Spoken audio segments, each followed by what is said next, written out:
समंदर के बॉटम पर इंटरनेट केबल को अगर शार्क काट ले तो उसको ठीक कैसे किया जाता है। सबसे बढ़कर ये पता कैसे चलता है कि हजारों मील के समंदर में केबल कहां से टूटी है।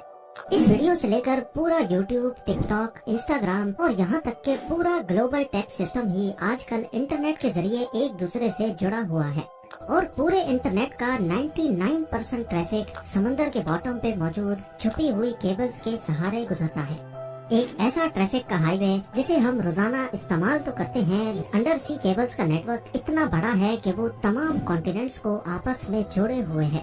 ये केबल्स ज्यादा से ज्यादा 8000 मीटर की गहराई में बिछाई गई हैं, जहां प्रेशर 5300 kg पर स्क्वायर इंच जितना होता है। ये ऐसा ही है जैसे इंसानी पाँव की सबसे छोटी उंगली पर एक अफ्रीकन हाथी जितना वजन डाल दिया जाए।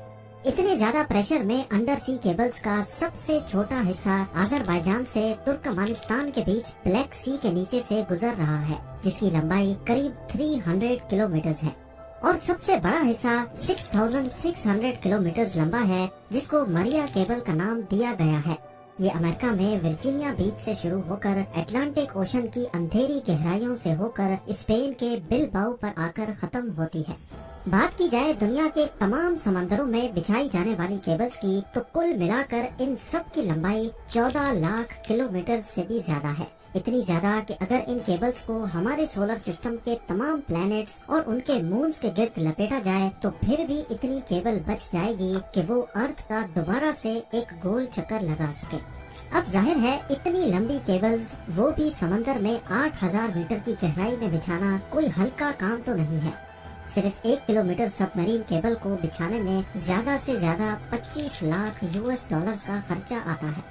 तो अब आप खुद अंदाजा लगा लें कि 14 लाख किलोमीटर केबल बिछाने में कितना खर्चा आया होगा।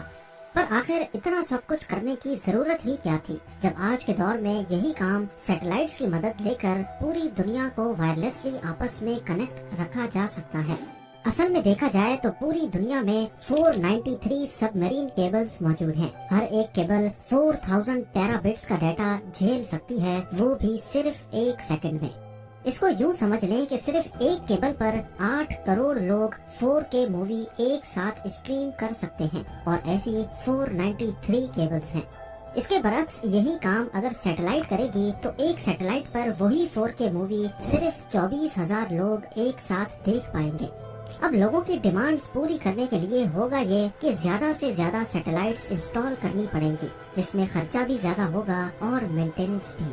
सबमरीन केबल के मुकाबले में सैटेलाइट की मेंटेनेंस ज्यादा कॉस्टली भी है और मुश्किल भी, और अगर किसी वजह से सैटेलाइट में मेजर फॉल्ट आ जाए तो उसको रिप्लेस करने में 40 करोड़ US डॉलर्स का खर्चा बर्दाश्त करना होगा।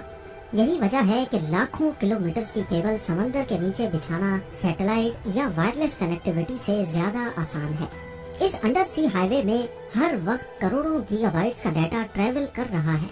इसका मतलब है कि ये हाईवे भी काफी चौड़ा होगा, यानी ये केबल्स एक आम घरेलू फाइबर ऑप्टिक केबल से ज्यादा मोटी होगी। पर ऐसा नहीं है। देखने में ये येलो और ब्लैक केबल एक होज पाइप जितनी मोटी है, लेकिन असल में इसके बीच से गुजरने वाली फाइबर ऑप्टिक केबल बाल जितनी पतली है। तो अब सवाल उठता है कि इतनी पतली तार के बीच से इतना ज्यादा डाटा कैसे भेजा जाता है। इस बाल जितनी वायर को फाइबर ऑप्टिक का कोर कहा जाता है, जो कि ग्लास या फिर प्लास्टिक से बना होता है। इसके बीच से लाइट गुजरती है जो डाटा को छोटे छोटे पैकेट्स में लेकर ट्रेवल करती है। सबसे पहले कंप्यूटर में मौजूद डाटा को इलेक्ट्रिकल सिग्नल से लाइट सिग्नल में एक ट्रांसमीटर की मदद से कन्वर्ट किया जाता है। ट्रांसमीटर ये काम लेजर लाइट या फिर LED के जरिए करता है। ये लाइट सिग्नल पल्स की सूरत में ट्रांसमिट या भेजा जाता है, जिसके सिर्फ 2 ही पार्ट्स होते हैं, वंस और जीरोस। लाइट पल्स 1 को जाहिर करता है और जब कोई पल्स नहीं होता तो वो 0 को जाहिर करता है। इन पल्सेस को एक जगह से दूसरी जगह लेकर जाना कोर का काम होता है, जिसके बीच लाइट ट्रेवल करती है। इस कोर के बाहर एक लेयर होती है जिसको क्लैडिंग कहते हैं, और ये लेयर लाइट को कोर से बाहर निकलने से रोकती है। अगर लाइट कोर से बाहर निकलने की कोशिश भी करेगी तो क्लैडिंग उसको वापस कोर के अंदर ही बाउंस बैक करवाता है। इस प्रोसेस को टोटल इंटरनल रिफ्लेक्शन कहा जाता है। اب زیادہ فاصلے پر یہ لائٹ سگنل ویک ہو جاتا ہے، جس کے لیے ہر 100 کلومیٹر کے بعد ایک ریپیٹر لگایا جاتا ہے جو لائٹ سگنل کو بوسٹ کر دیتا ہے۔ اسی پارٹ کو پورا کرنے کے لیے کور اور کلیڈنگ کے اوپر کاپر کی ایک لیئر چڑھائی جاتی ہے، جس میں 10,000 وولٹس کا ڈی سی کرنٹ بھیجا جاتا ہے۔ کیونکہ اوشن کے بیچ کوئی پاور سورس تو ہوتا نہیں، اسی لیے ان ایمپلیفائرز کو پاور دینے کے لیے کاپر لیئر سے گزرنے والا کرنٹ کام میں لایا جاتا ہے۔ فائبر آپٹک کیبل ایک سے زیادہ سگنلز بھی ایک ساتھ ٹرانسمٹ کرنے کی صلاحیت رکھتی ہیں۔ اس ٹیکنیک کو wave length division multi plexing یعنی WDM کہا جاتا ہے۔ مختلف کلرز کی لائٹ کو ایک ساتھ فائبر آپٹک سے گزارا جاتا ہے اور ہر ایک کلر کی لائٹ میں الگ الگ ڈیٹا پیکٹس ہوتے ہیں۔ جیسا کہ آپ جانتے ہیں کہ speed of light 1079 million kilometres پر آر ہوتی ہے، یعنی یہ ڈیٹا ایک جگہ سے دوسری جگہ اسپیڈ آف لائٹ سے پلک جھپکتے ہی پہنچ جاتا ہے۔ ہزاروں کلومیٹر دور پہنچنے پر یہ ڈیٹا فوٹو ڈائیوڈ یا فوٹو ڈیٹیکٹر کی مدد سے دوبارہ الیکٹریکل سگنل میں کنورٹ ہوتا ہے اور پھر کمپیوٹر یا موبائل ڈیوائس اسے دوبارہ ریکنسٹرکٹ کر کے گرافکس یا پھر کسی بھی فارم میں لے آتی ہے۔ کور، کلیڈنگ اور کاپر لیئر کے علاوہ سب مرین کیبل کے موٹے ہونے کی وجہ اس کے اوپر موجود 7 اور لیئرز بھی ہیں، جن کا کام کیبل کو پانی کے ایکسٹریم پریشر سے بچانا ہوتا ہے۔ لیکن اس کے باوجود بھی یہ کیبل ارتھ کوئکس، شارک اٹیکس اور سمندر کے اندر ہی والکینک ارپشن سے ڈیمیج ہو جاتی ہے۔ لیکن سب مرین کیبل کے ڈیمیج ہونے کی سب سے بڑی وجہ فشنگ ہوتی ہے۔ کچھ ویسلز سمندر کے باٹم پہ رہنے والی مچھلیوں کا شکار اس ٹرال ڈور سے کرتے ہیں، جس کے ساتھ ایک رسی لگی ہوتی ہے جو سیدھا ویسل سے کنیکٹڈ ہوتی ہے۔ اس ٹرال ڈور کو باٹم تک بھیج کر اسے اوشن فلور پہ گھسیٹا جاتا ہے اور پھر مچھلیاں اس میں پھنستی چلی جاتی ہیں۔ جب یہ ٹرال ڈور غلطی سے سب مرین کیبل کی جگہ پر پھینک دیا جائے تو گھسیٹنے کی وجہ سے کیبل کو بہت نقصان ہوتا ہے۔ اب یہاں آپ سب کے ذہن میں ایک ہی سوال آ رہا ہوگا کہ اتنے وسیع اور بیابان سمندر کے باٹم میں اگر سب مرین کیبل ڈیمیج ہو جائیں تو پھر ان کو ٹھیک کیسے کیا جاتا ہے؟ ٹھیک کرنا تو بات کی بات ہے، لیکن سب سے پہلے ہزاروں کلومیٹر کی وائر کہاں سے ڈیمیج ہوئی ہے وہ لوکیشن پن پوائنٹ کیسے کی جاتی ہے۔ آپ کو یہاں بتاتے چلیں کہ آج کل کی ماڈرن سب مرین کیبلز 1 انچ موٹی ہوتی ہیں اور 1 کلومیٹر وائر کا وزن قریب 1400 kg ہوتا ہے، یعنی ایک سیڈان گاڑی جتنا۔ سمندر میں انسٹالیشن کے لیے ایسی ہزاروں کلومیٹر وائر ون پیس میں سمندر کے باٹم پہ اسپیشل شپس کی مدد سے انسٹال کی جاتی ہیں۔ پوری ریسرچ کے بعد جب ایک خاص ایریا چنا جاتا ہے تو وائر کے بڑے بڑے رولز شپ میں لاد کر اس لوکیشن پر لائے جاتے ہیں اور ایک اسپیشل روبوٹک مشین جو سمندر کے فلور پہ چلنے کی صلاحیت رکھتی ہے اس کو استعمال کر کے 1 میٹر تک فلور کھودا جاتا ہے اور ساتھ ساتھ اس میں کیبل بچھائی جاتی ہے۔ یہ کافی آہستہ چلنے والا کام ہوتا ہے جسے بڑی احتیاط سے کرنا بہت ضروری ہے۔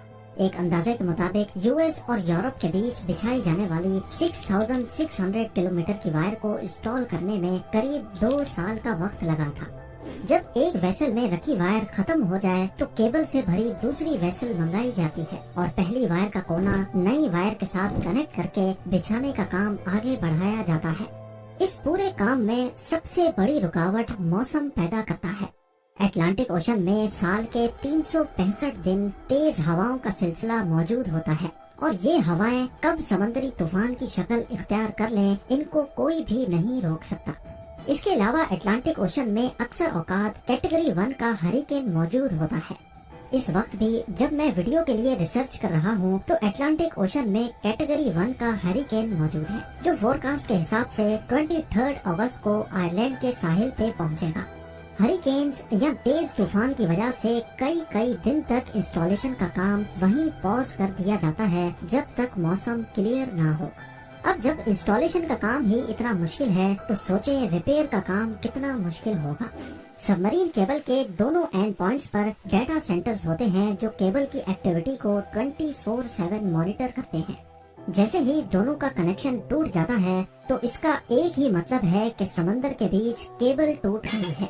ہزاروں کلومیٹر کی وائر ایگزیکٹلی کہاں سے ڈیمیج ہوئی ہے یہ پتہ لگانے کے لیے ایک خاص ڈیوائس یوز ہوتی ہے جسے آپٹیکل ٹائم ڈومین ریفلیکٹومیٹر کہا جاتا ہے۔ یہ ڈیوائس دونوں اینڈ سے ایک لائٹ پلس بھیجتی ہے اور کیونکہ کیبل ٹوٹی ہوئی ہے تو وہ لائٹ پلس باؤنس کر کے واپس آ جاتی ہے۔ वापस आने वाला पल्स कितनी देर में वापस आया और सिग्नल की मजबूती कितनी बची है, इससे अंदाजा लगाया जाता है कि एग्जैक्टली कितने किलोमीटर के बाद केबल में डैमेज है।